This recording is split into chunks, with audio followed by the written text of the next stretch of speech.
stop. If whether you're Muslim, you're non-Muslim, you're Christian, whatever your religion, if you don't believe in a religion, whatever your race is, if you have any ounce of humanity, please stop and listen for 1 second. Maybe you have heard of what's going on in Sudan. There's been a civil war that's been happening for the past 2 years now, and people usually brush it off as it's a civil war, but that's not the case. It's not a civil war.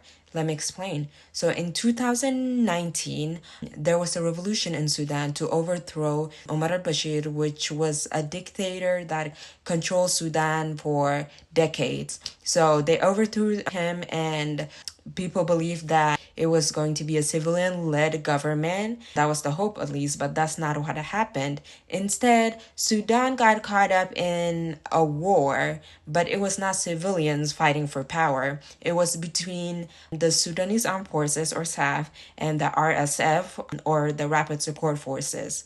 So these two groups are fighting each other for control and power, but the real target is us, the civilians. The RSF especially is committing the worst imaginable war crimes you can think of, and they don't discriminate.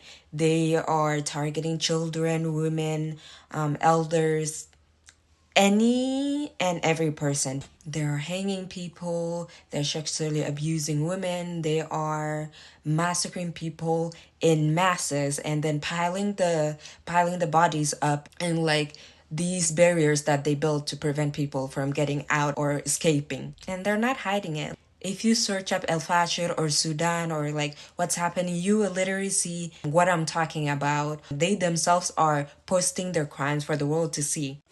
This is not a civil war or two armies fighting each other. This is ethnic cleansing and a genocide, if you will, because the RSF is systemically targeting non-Arab communities, which is majority of my home, the Darfur region.